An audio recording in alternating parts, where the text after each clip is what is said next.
My neighbor kept trespassing and claiming my land was his. So I jammed his wife's satellite signal, just enough to drive him mad. Weeks later, I fixed the problem I secretly caused. And suddenly, he was the nicest guy in the world. In the early 90s, my family bought a brand new home on a large corner lot, recently divided from the grumpy old guy next door. The back strip of land, technically part of our property, had once been intended as a second driveway for him. But when the parcels were split and sold, someone, either him or his lawyer, screwed up. That slice of land? Ours now. He didn't take it well. He insisted, loudly and often, that it was his land. And when I say insisted, I mean he would literally come and stand on that strip, right outside our bedroom windows. Like some kind of territorial gargoyle. I tried being reasonable. Look, I've got the deed. This was legally sold. It's ours. Didn't matter. He'd grumble, mumble, and go right back to hovering like a mosquito with a mustache. So, I got creative. See, I worked in wireless tech at the time. Had access to test gear, signal generators, all the fun toys.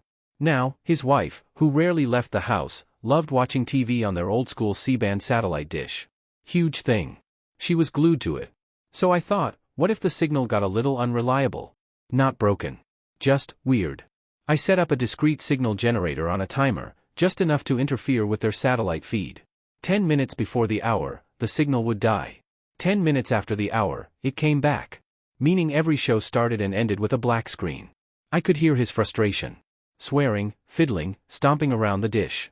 He called out techs, but of course, it worked fine when they were there. Meanwhile, I'm inside, sipping coffee, watching the circus.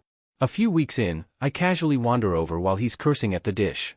Hey, I say, I work in wireless. I know a bit about satellite signals. Want me to take a look? He practically begged me.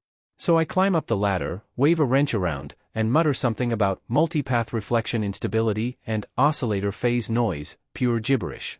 Then I step down, smile, and say, try it now. Of course, I had already shut the interference off. Picture perfect signal. He couldn't believe it. You fixed it. No one else could, thank you, thank you. From that moment on, the angry, land-grabbing neighbor? Gone. Replaced by a guy who waved to us in the morning, offered tomatoes from his garden, and never stood on our land again. I didn't need a lawyer. Just a little electromagnetic revenge.